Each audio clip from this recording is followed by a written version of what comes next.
Обратная связь преподавателя Мусакулова Назгуль по предмету ведению специальность Куралбекова Акылай, группа Повтас 2.20. Тема «Язык программирования Turbo Pascal 7.0». Разработчиком Turbo Pascal стал француз по имени Филипп Кан, родом из Парижа. Кан некоторое время учился в Цюрихе, где прослушал вводный курс Вирта по Паскалю.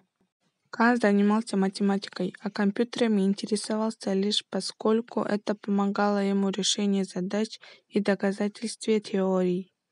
Затем он приобрел свой первый микрокомпьютер. Вместе с еще двумя приятелями он начал зарабатывать кое-какие деньги, вставляя на Паскаль прикладные программы для микрокомпьютеров.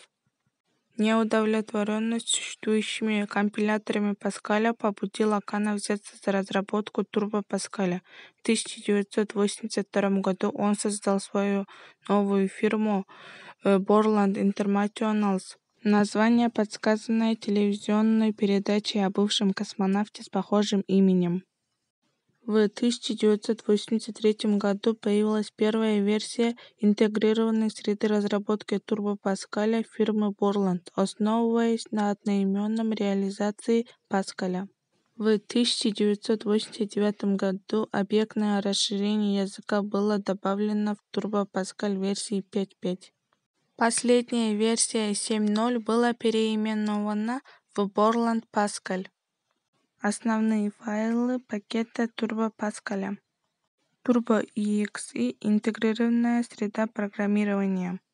Turbo Help – файл, содержащий данные для оперативной подсказки. Turbo TP – файл конфигурационной системы. Turbo TPL – библиотека стандартных модулей Turbo Pascal. Структура программы на Turbo Pascal. А на этом все. Всем спасибо за внимание.